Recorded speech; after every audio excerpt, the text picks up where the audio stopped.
Buenos Voy a días, mover aquí. buenas tardes, buenas noches a todos y a todas.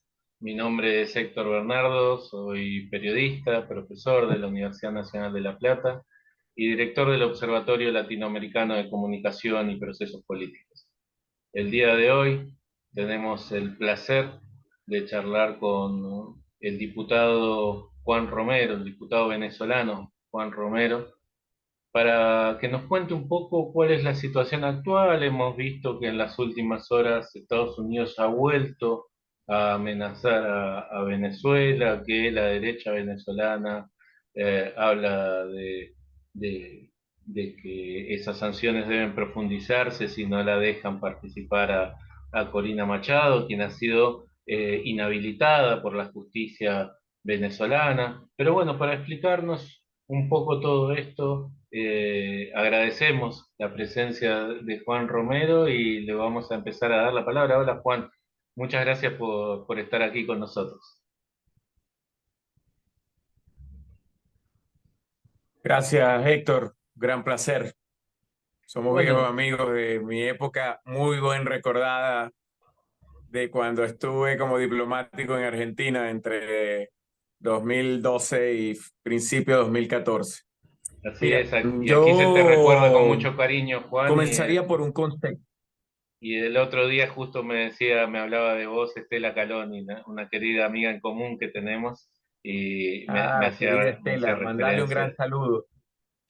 Así que bueno, te doy Gran la saludo. palabra para que...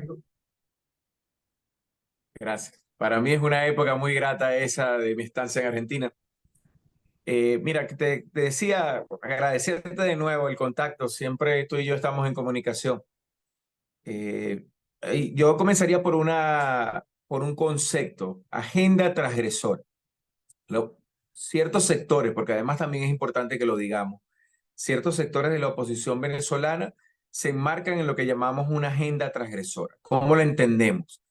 Es un accionar de actores políticos que deciden saltarse los canales institucionales y recurrir a cualquier método para acceder al poder sin importarles el costo humano que pueda tener este método.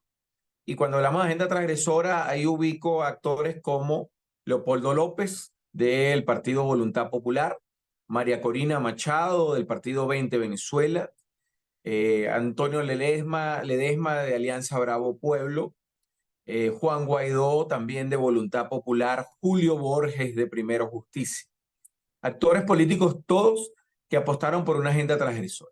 Es decir, parten de un supuesto negado que en términos de ciencia política es absurdo. Ellos señalan que no hay condiciones para la realización de procesos electorales, que el chavismo, que es como se conoce a todos los que militamos en una organización política que es el Partido Socialista Unido de Venezuela, creado por Chávez, siempre hacemos trampa, ¿no? Y cuando yo escucho esto, yo siempre respondo con tono de jocosidad, porque son 28 elecciones, escúchese bien, querido amigo, que se han producido del año 1998 hasta esta última elección que era de otro tipo, pero fue una elección que vivimos los venezolanos el 3 de diciembre.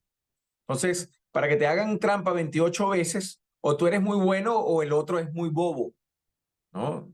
Pueden hacerte trampa una vez, es posible.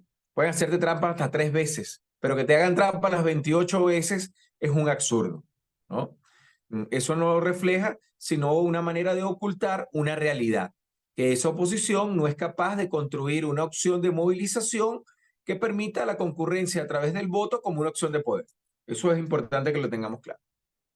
En segundo término, entendiendo que hay una agenda transgresora y entendiendo que los actores que en Venezuela tienen la agenda transgresora responden a los intereses geopolíticos y de seguridad y defensa de Estados Unidos, entonces ahí vamos armando un cuadro muy interesante, ¿no?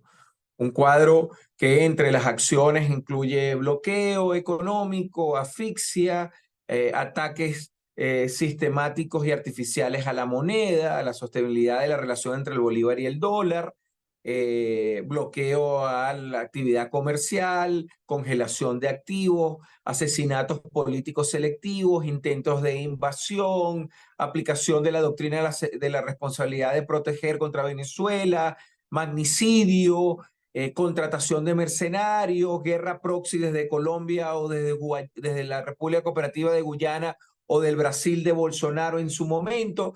Es decir, estamos hablando que esa agenda transgresora además tiene un conjunto de acciones muy diversas, que han generado efectos sobre nosotros. 642.000 millones de dólares, querido Héctor y amigos que nos siguen en tu centro, de pérdida para sectores públicos y privados. 642.000 millones desde el año 2013, el fallecimiento de Chávez, el asesinato, cada día tengo más elementos de juicio para hacer esta afirmación, hasta el año 2022 aproximadamente. 642.000 millones de dólares en pérdida. Y sin embargo, este pueblo no se ha arrodillado.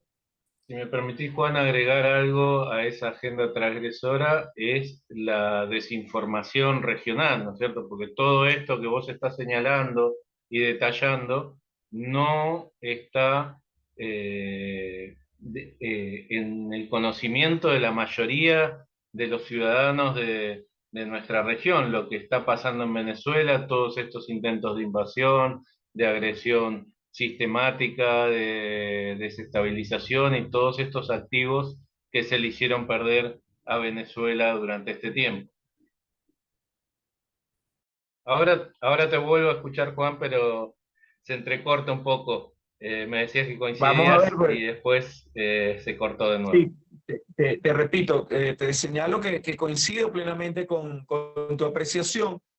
Eso forma parte de un encuadre mediático, un framing, como se le denomina, un encuadre sobre Venezuela, intentando presentarnos como un Estado fallido, un Estado forajido, y creo que están en esa estrategia de nuevo.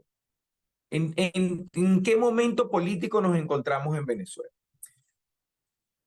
Primero, a pesar de esa agenda transgresora que ha generado 642.000 millones de pérdidas, que produjo déficits alimentarios terribles que llegaron en algún momento a equiparar a Venezuela, que había conseguido niveles muy prósperos de equidad durante el periodo 2012, ¿no?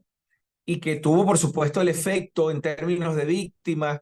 Hay un estudio norteamericano que habla de más de 40.000 muertos producto de las medidas coercitivas unilaterales. Nosotros hablamos de un poco más, calculamos entre 60 a 70.000 muertos, sobre todo niños, adultos y adultos mayores que tenían deficiencias cardíacas, cardiopatías, problemas de morbilidad derivados de las faltas de vacunas, ¿no? A recién nacidos, los bloqueos para el acceso a medicina en general. A pesar de eso, nosotros entre el año 2022 y 2023 tuvimos unas recuperaciones importantes, ¿no? Yo quiero darte otras cifras para contextualizar el momento político. Nosotros tuvimos ingresos petroleros en algún momento en el año 2009-2010 de 55.000 millones de dólares anuales solo en venta de petróleo. Y pasamos de 55.000 millones a un año como fue el año 2020, donde solo recibimos 700 millones de dólares, ¿no? Una reducción del 99% de los ingresos petroleros. En un país como Venezuela, que depende del financiamiento del Estado, de sus políticas públicas, del ingreso petrolero. Y a pesar de eso, entre 2022 y 2023, nosotros tuvimos un crecimiento. Elevamos la producción de petróleo, que llegó a estar a menos de 300.000 barriles de petróleo. La hemos puesto a oscilar entre 850 a 900, 1 millón de barriles. Eso ha permitido que en el año 2022 tuviéramos ingresos de 4.000 millones de dólares y en el año 2023, información presentada recientemente el 15 de enero por el presidente, tuviéramos 6.500 millones de dólares en ingresos, más 5.000 millones de dólares en recaudaciones de impuestos, y eso ha permitido un cierto respiro. No es que hemos ganado la guerra, pero sin lugar a dudas hemos avanzado en el terreno de guerra. En ese escenario, el presidente Nicolás Maduro entonces ha soportado de todo, como lo he dicho. Las fuerzas políticas que nos movilizamos con él nos hemos activado en la calle, hemos evitado el desarrollo de un conflicto civil, de un estallido social, que era lo que buscaban para generar una confrontación interna que sigue siendo mucho más barata que una invasión contra Venezuela debido a su posición estratégica, pero sobre todo a la posición de dignidad y al ejemplo que significa Venezuela desde el punto de vista de la construcción de un antimanual contra las intervenciones desarrolladas a través de operaciones negras o operaciones ocultas tanto de la CIA como del Departamento de Guerra norteamericano. Eso es lo que nos convierte a nosotros en una amenaza inusual.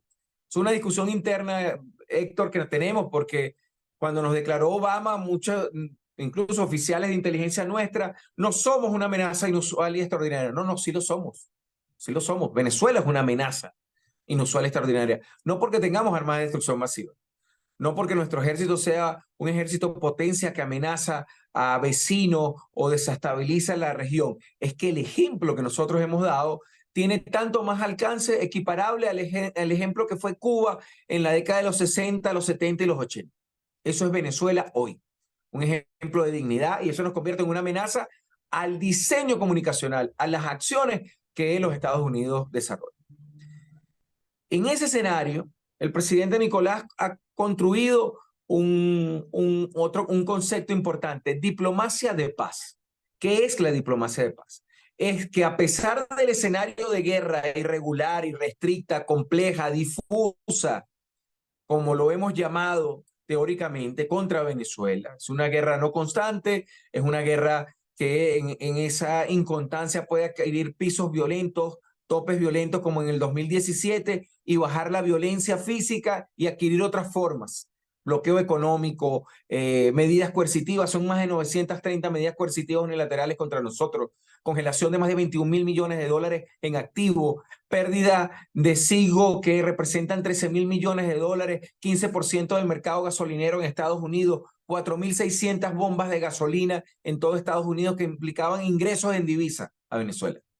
A eso es que nos referimos.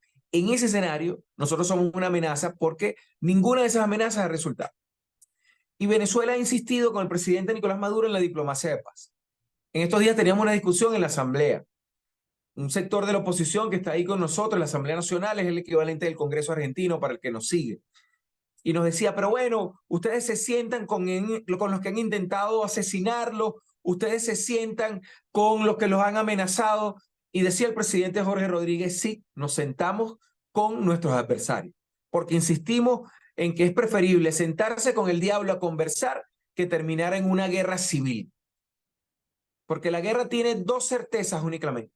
Sabemos cuándo comienza y quiénes la comienzan. Y tiene dos enormes inquietudes. No se sabe cuándo termina ni quiénes sobreviven a la guerra. Y obviamente preferimos sentarnos con el diablo a negociar. Y eso es lo que ha significado sentarnos con estos mismos que llevan una agenda transgresora. Y eso ha hecho que hayamos intentado acuerdos de reconocimiento en condiciones de paz.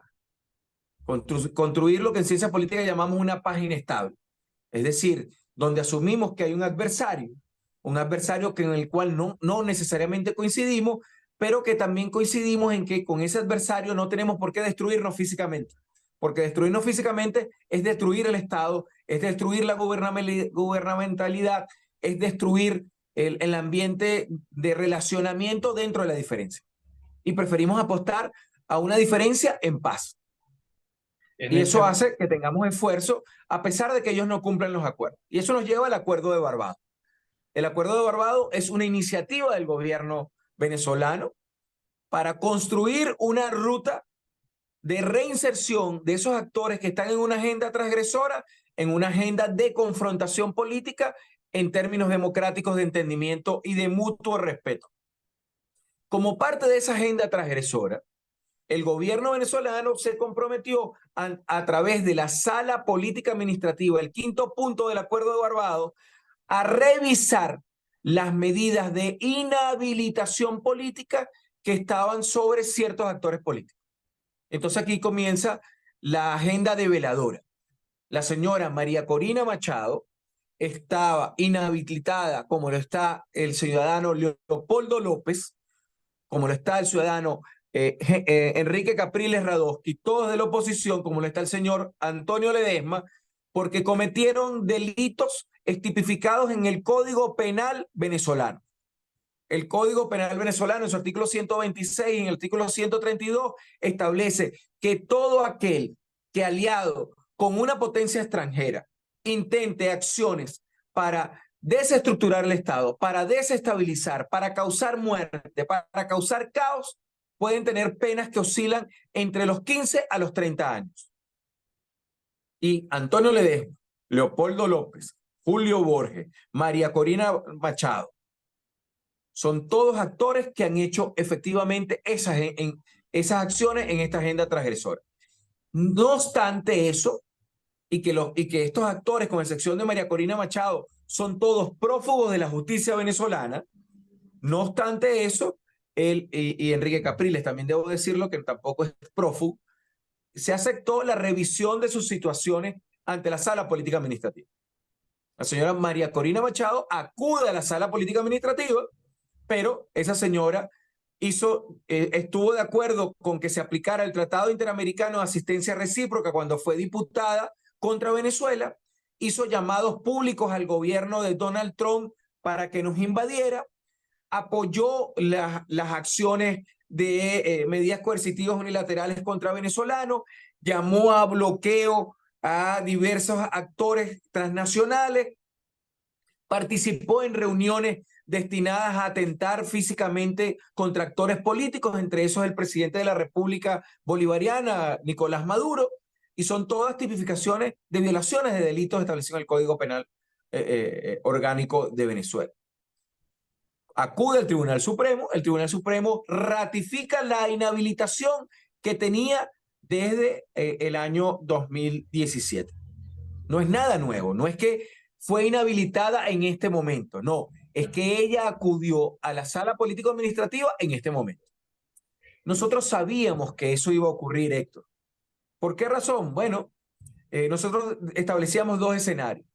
Se aplica, ella acepta acudir y por lo tanto a una actora política que tiene una agenda transgresora, acudir al Tribunal Supremo de Justicia significa reconocer la existencia de un Estado legítimo a pesar que ella diga lo contrario.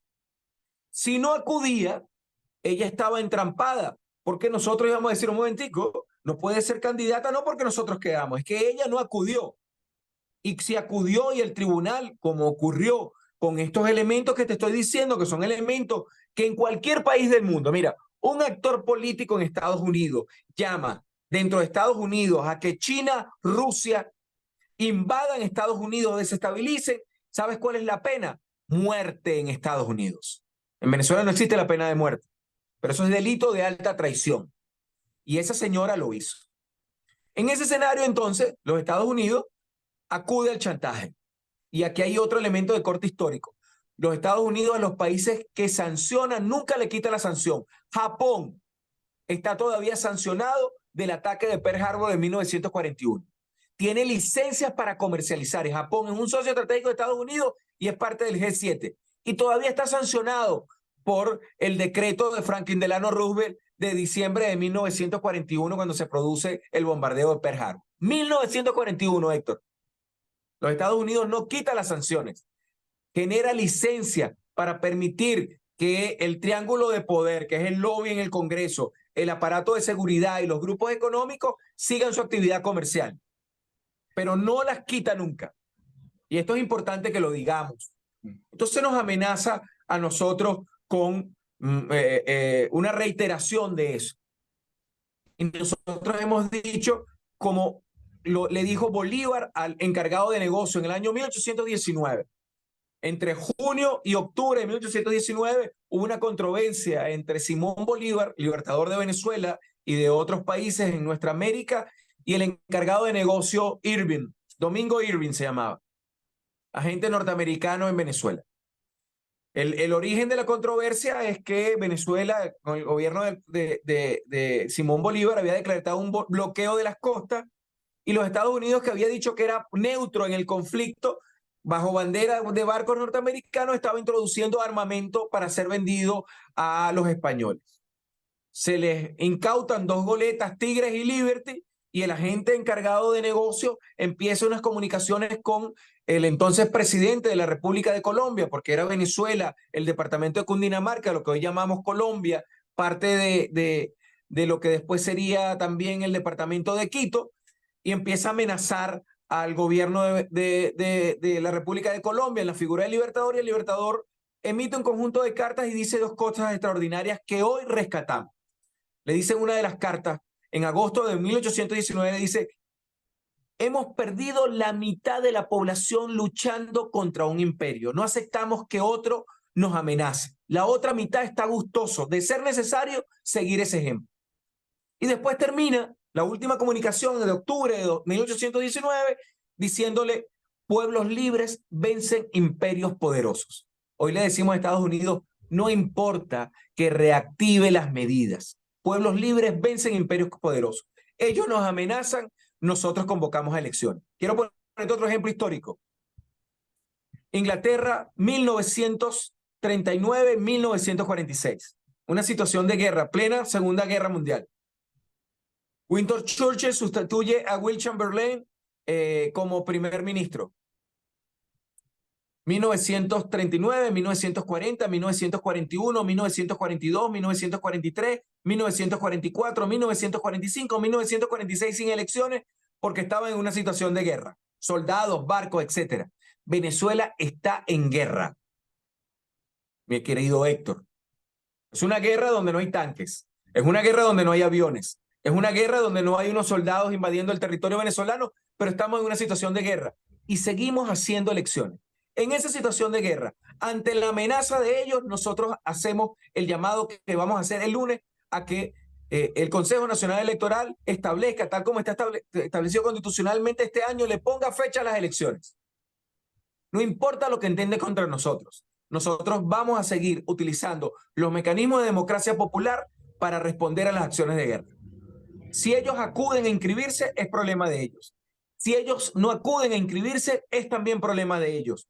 Nosotros apostamos a la paz, apostamos a la democracia popular participativa, apostamos al compromiso de todos los que militamos en la idea y apostamos en construir una patria hermosa. Decía Miguel Hernández, ese poeta español extraordinario, muerto en plena inicio de la dictadura de Franco en España, decía: siempre hay un rayo de sol que vence a las sombras de la injusticia. En Venezuela tenemos cantidad de sol dispuesto a vencer a las sombras de la injusticia. Y vamos a esa elección con Nicolás Maduro como candidato, con todos los venezolanos que creemos en este proyecto de vida, que defendemos el futuro de nuestros hijos, que creemos, como decía también Miguel Hernández, que en medio del humo de las metralletas y el polvo de la pólvora hay ruiseñores que cantan en medio de la guerra. Juan, clarísima toda tu reflexión. No te quise interrumpir porque, por un lado, toda tu reflexión fue contundente, fue muy clara, y porque además teníamos algunos problemas de señal y tenía miedo de hacer alguna interrupción y después no poder terminar de cerrar estas ideas que han sido tan claras y tan marcadas. Ya para cerrar, simplemente, ¿cómo ves que es el camino? Te pido una reflexión corta. Ustedes el lunes va a hacer este proceso, se va a fijar la fecha. eh, ¿Cómo crees que Te sigue explico un esto? poco. Sí. Claro, el lunes, ¿qué vamos a hacer? Realmente nosotros somos el poder legislativo. Nosotros lo que vamos a introducir es una comunicación. Nos vamos a dirigir los diputados con el pueblo hasta el Consejo Nacional Electoral para pedirle que comience a trabajar en un cronograma. El Consejo Nacional Electoral nos tendrá que responder y decirnos: en el cronograma es este. Te doy algunos datos. La ley electoral de Venezuela, que rige los procesos electorales, establece mínimo 90 días para organizar una campaña, un mes más de campaña. Esos son entonces 120 días. Si el Consejo Nacional Electoral el lunes, que es, 5 de febrero, el lunes 5 de febrero, ¿ok? 1, 2, 3, 4 de febrero, perdón. El día histórico de la revuelta de Chávez y de los que participamos en 1992. Entonces, no, mañana es Sí, jueves, claro. mentira, Mañana es jueves mañana es primero, jueves el primero, 5, el lunes 5. 3, 4, 5 de febrero, correcto. 5 de febrero, el día lunes 5 de febrero, el Consejo Nacional Electoral debe convocar un directorio, debe reunirse y hacer el cronograma. Tiene que abrir el registro electoral permanente, eso significa 30 días, tiene que hacer los procesos de auditoría. Las elecciones en Venezuela llevan 17 auditorías hasta estar listo. Tienes que dar un mes de propaganda, preparación de testigos, esos son entre 100 a 120 días, incluyendo la campaña electoral. Estamos en febrero, ponte marzo, mediados de marzo, un mes, mediados de abril, 2 meses, mediados de mayo, 3 meses, mediados de junio, 4 meses. Puede ser la primera o finales de junio o principio de julio que se convoque la elección. Y los venezolanos decidirán si Nicolás Maduro, que estoy seguro va a ser el candidato del bloque patriótico, continuará o será otro el presidente, y nosotros aceptaremos eso. Ahora, lo que sí sabe Estados Unidos es que nosotros, como fuerza política, hemos demostrado que aseguramos la estabilidad y la gobernabilidad que se necesita. Nosotros apostamos a la paz, Héctor, pero apostando a la paz no vamos a dejar que nos lleven a la guerra y que nos sacrifiquen como cordero en el matadero. Y eso es importante que lo digamos. Juan, muchísimas gracias por tu claridad, muchísimas gracias por tu tiempo. Te vamos a estar convocando para saber cómo sigue esto, para saber si la oposición acepta el juego democrático y presenta alguna candidatura dentro de las normas establecidas por la ley. Y si Estados Unidos sigue con esta actitud de levantar o de volver a imponer algunas sanciones que había dado licencias y que hoy siguen vigentes, pero también te vamos a convocar para charlar sobre el Esequibo, que es un tema también que está muy firme ahí en Venezuela, la disputa por el Esequibo y lo que está pasando con Guyana. Pero bueno, eso será en otro momento. Hoy por hoy te agradecemos porque ya el tiempo se nos está acabando. Te agradecemos tu presencia, te agradecemos tu claridad y deseamos, como le deseamos a los pueblos del mundo, paz, le deseamos un porvenir libre, un porvenir justo y que eso se haga sin el injerencismo de estos imperialismos que en todo el mundo están avanzando de manera destructiva. Agradecido, Héctor, por tu amistad hacia nosotros y bueno, un gran abrazo a ti. Te pido que por favor le des todo mi afecto y mi cariño a Estela Caloni, que siempre la recuerdo, y a los amigos que dejé allá, muchos, Alejandro Rusconi, Fernando Esteche, la decana de la universidad donde tú estás, Florencia que Saint-Just. le otorgó a Chávez en algún momento un reconocimiento y fueron tan solidarios. Son muchos los recuerdos que tengo de mi estancia allá y ustedes son mis hermanos, así que agradecido. Yo, mientras tanto, sigo acá en mi papel de analista político e historiador y en estas cada vez mayores funciones políticas que tengo como representante del pueblo ante la Asamblea Nacional en este momento. Agradecido de nuevo y un gran abrazo, querido hermano, y éxitos con la venidera criatura. Ya celebraremos en algún momento con un buen vino tú y yo. Así será. Abrazo enorme.